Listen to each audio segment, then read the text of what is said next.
గుజరాత్లో అమిత్ షా లేదా జైషా వీళ్ళందరూ కలిసి ప్లాన్ చేసినటువంటిది అతిపెద్దదైనటువంటి క్రికెట్ స్టేడియం అక్కడ. ఇప్పుడు ఆ జైషా అంతర్జాతీయంగా ఐసీసీ అధ్యక్షుడిగా కూడా ఉన్నారు. దేశంలో అతిపెద్ద కెపాసిటీ కలిగినటువంటి ఎక్కువ మంది ఉండేటటువంటి ప్లేస్ అయినటువంటి సందర్భంలో అంతకంటే పెద్దదైనటువంటి ఏదైతే స్టేడియాన్ని అమరావతిలో కట్టాలన్నది తెలుగుదేశం ప్రభుత్వ ఉద్దేశం. అంటే ప్రభుత్వ ఉద్దేశం కాదు, ప్రభుత్వం కట్టదు. Cricket స్టేడియాలు BCCI కడుతుంటుంది.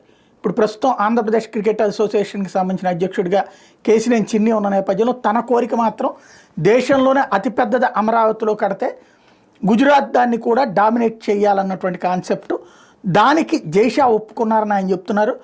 132,000 సీటింగ్తో దేశంలోనే అతిపెద్ద స్టేడియంగా గుర్తింపు పొందితే ఈ స్టేడియాన్ని మించేలా 132,000 దీంతో తీసుకురావాలన్నటువంటిది ఆయన ప్రయత్నం.